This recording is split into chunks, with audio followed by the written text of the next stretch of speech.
안녕하십니까? 2020년 1월 22일 수요일입니다. 오늘 말씀은 요한복음 6장 22절에서 29절까지 말씀입니다. 이튿날 바다 건너편에 서 있던 무리가 배 한 척 외에 다른 배가 거기 없는 것과 또 어제 예수께서 제자들과 함께 그 배에 오르지 아니하시고 제자들만 가는 것을 보았더니 그러나 디베라에서 배들이 주께서 축사하신 후 여럿이 떡 먹던 그곳에 가까이 왔더라. 무리가 거기에 예수도 안 계시고 제자들도 없음을 보고 곧 배들을 타고 예수를 찾으러 가버나움으로 가서 바다 건너편에서 만나 랍비여 언제 여기 오셨나이까 하니 예수께서 대답하여 이르시되 내가 진실로 진실로 너희에게 이르노니 너희가 나를 찾는 것은 표적을 본 까닭이 아니요 떡을 먹고 배부른 까닭이로다. 썩을 양식을 위하여 일하지 말고 영생하도록 있는 양식을 위하여 하라. 이 양식은 인자가 너희에게 주리니 인자는 아버지 하나님께서 인치신 자니라. 그들이 묻되 우리가 어떻게 하여야 하나님의 일을 하오리까? 예수께서 대답하여 이르시되 하나님께서 보내신 이를 믿는 것이 하나님의 일이니라 하시니 인생을 살 때 먹고 사는 것이 중요합니다. 그래서 늘 어떻게 먹고 사는가 이것을 고민하며 살지요. 그런데 예수님께서는 먹고 사는 것보다 중요한 것이 있다고 말씀하셨습니다. 그것은 바로 영생입니다. 오병이어의 기적을 행하시자 많은 사람들이 예수님께 나와왔는데 이들이 나온 이유는 예수님께서 행하신 먹는 것을 만드는 기적을 보고 온 것입니다. 이 무리들에게 먹고 사는 것보다 중요한 것은 영생이라고 말씀하신 것이죠.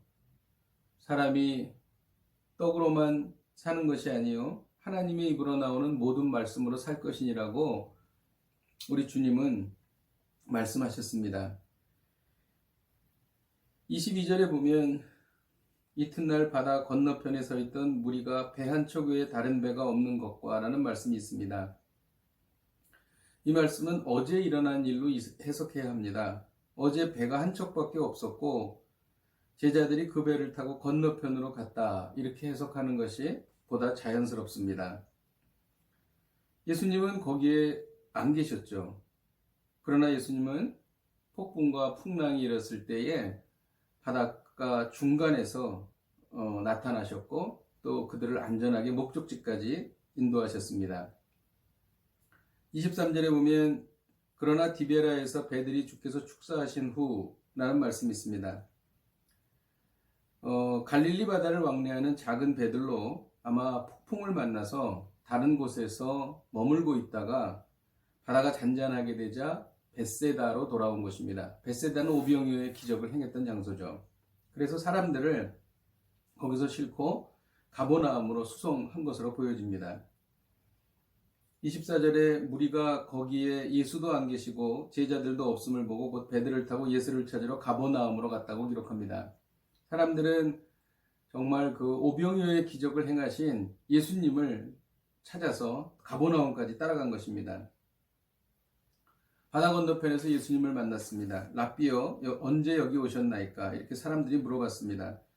이때 예수님께서는 내가 진실로 진실로 너희에게 이르노니 너희가 나를 찾는 것은 표적을 본 까닭이 아니요 떡을 먹고 배부른 까닭이라 이렇게 말씀하시면서 썩을 양식을 위하여 일하지 말고 영생하도록 있는 양식을 위하여 하라 이렇게 말씀하셨습니다. 그래서 그들이 물어봤죠. 어떻게 하여야 하나님의 일을 할 수 있습니까? 예수님께서는 하나님께서 보내신 일을 믿는 것이 하나님의 일이니라 이렇게 말씀하셨습니다. 하나님께서 보내신 이는 예수님이시죠. 예수님을 믿는 것이 하나님의 일이다 이렇게 말씀하셨습니다. 오늘 말씀을 통해서 우리가 적용할 수 있는 말씀이 있습니다. 27절에 썩을 양식을 위하여 일하지 말고 영생하도록 있는 양식을 위하여 일하라는 말씀입니다. 예수님은 자신을 생명의 떡이라고 말씀하셨습니다. 그래서 영생하도록 있는 양식은 바로 예수님 자신을 말씀하시는 것이죠. 그래서 먹고 사는 것을 위해서 살지 말고 예수님을 위해서 살라는 것이죠. 이건 정말 너무나 중요한 가치가 있는 그러한 말씀입니다. 왜냐하면 예수님은 전능하신 하나님이시기 때문인 것입니다. 그래서 이 말씀을 통해서 우리가 받는 메시지는 나를 위해 살지 말고 예수님을 위해서 살라는 것입니다. 어떻게 보면 이것은 좀 피상적인 말일 수도 있습니다. 그러나 구체적으로 이것을 우리가 잘 생각해 보면 나를 위해서 살지 말고 예수님을 위해서 살라는 것은 나를 기쁘게 하기 위해서 나의 시간과 모든 것을 다 써서 살지 말고 예수님을 기쁘시게 하기 위하여 내가 갖고 있는 모든 시간과 자원과 또 모든 기회를 다 활용하라는 그런 뜻이 되겠습니다. 그래서 어떠한 일을 할 때에 과연 이것이 나만을 기쁘게 하는 것인가 아니면 예수님을 기쁘게 하시는 것인가 이것을 잘 판단해서 우리가 결정해야 한다는 것이죠. 하나님의 일을 하기 위해서는 믿음이 필요합니다. 이 믿음은 예수 그리스도를 믿는 믿음이지요. 예수님을 위해서 살면 예수님께서 먹고 사는 일도 해결해 주십니다. 먼저 그의 나라와 그의 의를 구하라. 그리하면 이 모든 것을 너에게 더하시리라고 말씀하셨기 때문입니다. 그래서 우리는 이렇게 생각할 수가 있습니다. 나만을 위해서 살게 되면 결국 행복한 인생을 살 수가 없습니다. 그러나 예수님을 위해서 살면 결국 그것이 나를 위해서 사는 것이죠. 예수님을 기쁘게 해드리기 위해서 살면 결국 그것이 나의 기쁨이 된다는 것입니다. 그것이 바로 먼저 그의 나라와 그의 의를 구하는 것이기 때문인 것이지요. 기도하겠습니다. 하나님 아버지, 정말 저희가 인생을 살면서 인생이 정말 빠르다는 것을 느낍니다. 이 빠른 인생을 살 때에 나만을 기쁘게 하기 위해서 살지 말고 예수님을 기쁘시게 해드리는 삶을 살기를 원합니다. 주님, 나를 위해서 사는 인생이 아니라 예수님을 위해서 사는 인생이 되어서 결국 먼저 그의 나라와 그의 의를 구하라. 그리하면 이 모든 것을 더하시리라는 그 놀라운 복이 우리에게 임하게 하여 주옵소서. 예수님의 이름으로 기도하였습니다. 아멘. 할렐루야. 오늘 하루를 사시면서 정말 예수님을 기쁘시게 해드리는 것이 무엇인지를 생각해 보시고 또 그것이 작은 것이라도 실천하여 예수님을 위해서 사는 복된 하루가 되시기를 주님의 이름으로 축복드립니다. 오늘도 승리하십시오.